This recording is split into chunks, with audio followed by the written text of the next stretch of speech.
আসসালামু আলাইকুম। পাখিয়াল রনিতে আপনাদের সবাইকে জানাই স্বাগতম। আজকে আপনাদের জানানোর চেষ্টা করব জাবা পাখির পালন পদ্ধতি। সবচেয়ে বেশি গুরুত্বপূর্ণ যে বিষয় তা হচ্ছে যারা জাবা পাখি নতুন পালন করতে চাচ্ছেন, এর আগে অন্য কোনো পাখি পালন করেন নাই বা অন্য অন্য পাখি পালন করেছেন, জাবা পাখিতে নতুন আসতে চাচ্ছেন, তাদের জন্য অত্যন্ত গুরুত্বপূর্ণ। আমি সবসময় একটা কথা বলি, জাবা পাখি বা যে কোনো পাখি কেনার আগে আপনাকে বুঝতে হবে আপনার পাখিটি সুস্থ আছে কিনা।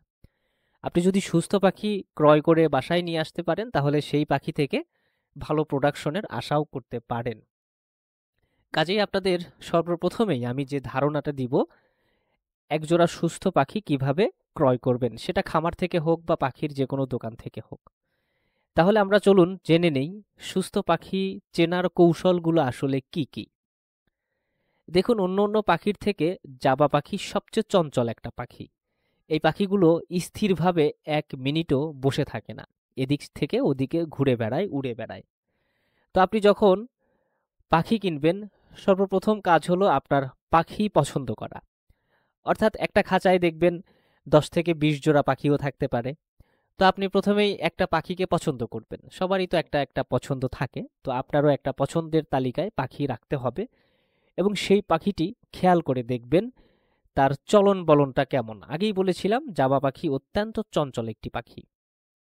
যেই পাখিটি বেশি চঞ্চল সেই পাখিটি বেশি সুস্থ। অনেক সময় দেখা যায় পাখি খাঁচার এক কোণে বসে থাকে, পাখির কল্লা ঘাড়ের মধ্যে গুজে বসে থাকে, কিছু কিছু পাখির পায়খানার রাস্তা ভেজা থাকে। এই ধরনের পাখিগুলো আপনারা ক্রয় করার চেষ্টা করবেন না। পাখির ঠান্ডাজনিত রোগ থাকলে এই ধরনের সমস্যায় ভোগে। আবার কিছু কিছু পাখি দেখা যায় খাঁচার ভিতরে ঝিমাচ্ছে। এই ধরনের পাখি ক্রয় করার চেষ্টা করবেন না। যদিও আপনার ভালো লাগে, পাখি দেখতে সুন্দর হলেও এই পাখিগুলো ক্রয় করার চেষ্টা করবেন না, অর্থাৎ এগুলো অসুস্থ পাখি। সুস্থ পাখি চেনার একটাই বিষয়, সেটি হচ্ছে পাখি অত্যন্ত চঞ্চল থাকবে।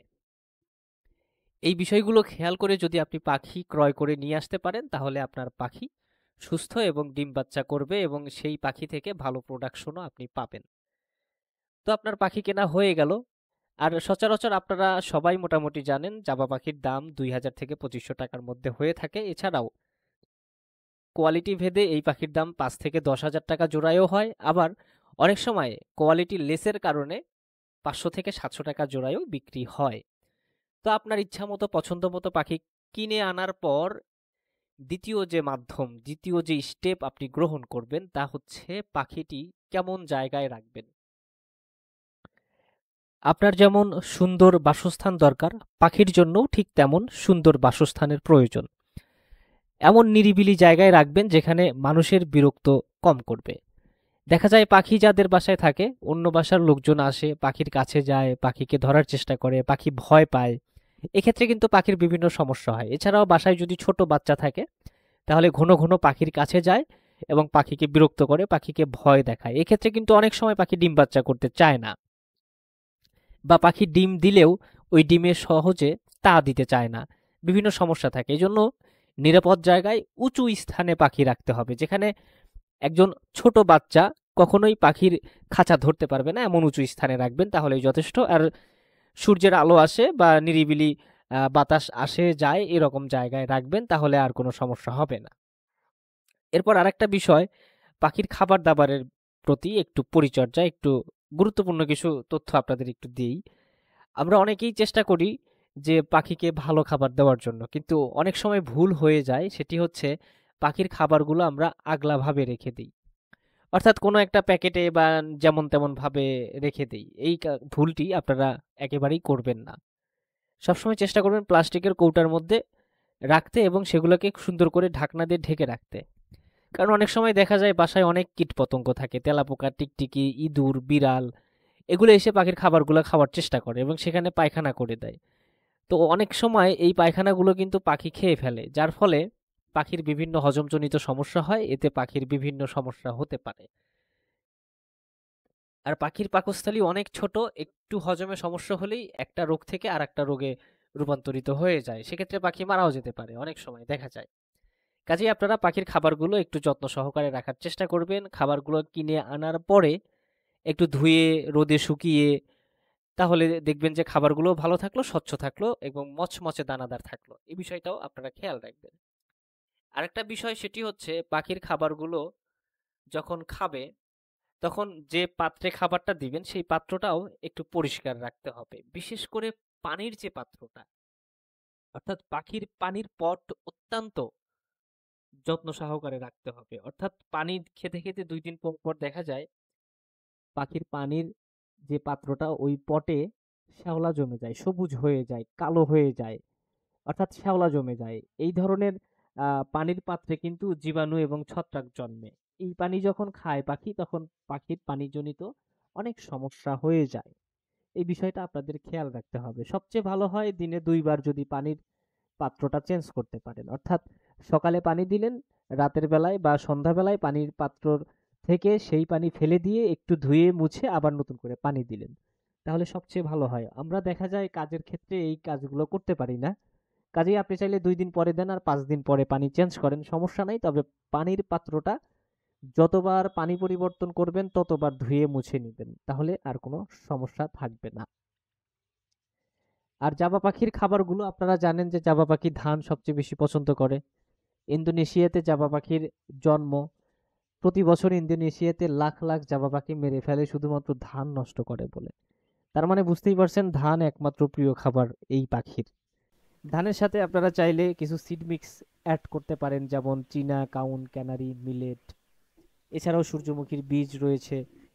এছাড়াও দোকানে গিয়ে যদি আপনি বলেন জাবা পাখির খাবার দেন, দোকানদার আপনাকে খুব সুন্দর সিড মিক্স দিবে। 160-70 টাকার মধ্যেই 1 কেজি পেয়ে যাবেন।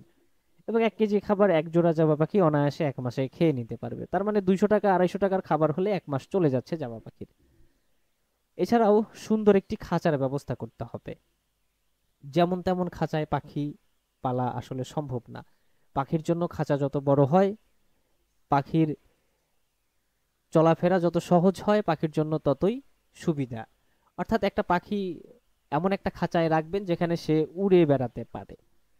অর্থাৎ 24x24 খাঁচা দিলেই জাবা পাখির জন্য এনাফ হয়ে যায়। তারপরেও আপনারা চেষ্টা করবেন একটু বড় করার জন্য। এরপর পাখি নিয়ে আসলেন, সেট আপ দিলেন, খাবার দাবার সব ঠিকঠাক করলেন। এবার দেখলেন যে পাখি হিটে আসছে বা মিটিং করার জন্য প্রস্তুত হচ্ছে, অর্থাৎ পাখি ডিম দিবে। আপনি কিভাবে বুঝবেন যে পাখি ডিম দিবে কিনা? আপনি যদি নতুন হয়ে থাকেন তাহলে আপনার জন্য একটা চমৎকার একটা আইডিয়া দেই।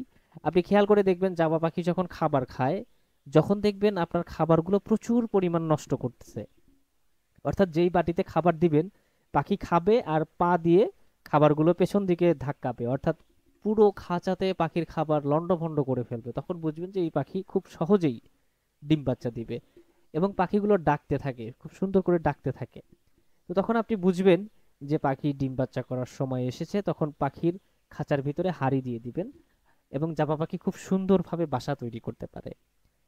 জাবা পাখির যেহেতু ধান প্রিয় খাবার, তাই ধানের খড়গুলো যদি পাখির খাঁচায় দিতে পারেন তাহলে মোটামুটি খুব সুন্দর করে নিজের মতো করে খড়গুলো বাসার মধ্যে নিয়ে তারা সুন্দর বাসা তৈরি করতে পারে। এছাড়াও আপনি চাইলে বাসায় যে ফুল ঝাড়ু থাকে, ঝাড়ুর আগার অংশগুলো কেটে দিতে পারেন। এছাড়াও সবুজ কচি ঘাস আপনি তুলে নিয়ে রোদে শুকিয়ে শুকনো ঘাসগুলো আপনি পাখির খাঁচার মধ্যে দিয়ে দিতে হবে। পাখির খাঁচায় দিলে পাখি অটোমেটিক নিয়ে বাসা তৈরি করে ফেলবে। তো বন্ধুরা, এই বিষয়গুলো যদি আপনি খুব ভালোভাবে লক্ষ্য করেন তাহলে আপনার পাখির পরিচর্যা অর্থাৎ লালন পালন পদ্ধতি বলতে এগুলোই। এই বিষয়গুলো যদি আপনি নিশ্চিত করতে পারেন তাহলে আপনার পাখি ভালো ডিম বাচ্চা করবে। জামা পাখি কিন্তু একসাথে 5টা 7টা 9টা 11টা পর্যন্ত ডিম দেয় এবং বেশ ভালো বাচ্চাও উঠায়, ডিমে তা দেয় সঠিকভাবে। তো এই বিষয়গুলো যদি আপনি খেয়াল করেন তাহলে আপনার পাখির প্রোডাকশন ভালো হবে, আপনি লাভবান হবেন। অর্থাৎ শখ থেকেই কিন্তু মানুষের ব্যবসায় পরিণত হয়। তো চাই আপনি ভালোভাবে সুস্থ পাখি কিনে আনুন, পাখির যত্ন নিন, পাখিকে ভালোবাসুন, তাহলে পাখিও আপনাকে ভালোবাসা দিবে। আজকের মতো এখানেই শেষ করছি। অন্য কোনো দিন অন্য কোনো বিষয় নিয়ে আপনাদের মাঝে তুলে ধরার চেষ্টা করব। এছাড়াও আপনাদের জানার কোনো বিষয় থাকলে আমাকে জানানোর চেষ্টা করবেন এবং আমার কোনো ভুল থাকলে তা কমেন্ট করে জানানোর চেষ্টা করবেন। আমি পরবর্তী ভিডিওতে তা সংস্কার করার চেষ্টা করব। ততক্ষণ ভালো থাকুন, সুস্থ থাকুন। আল্লাহ হাফেজ।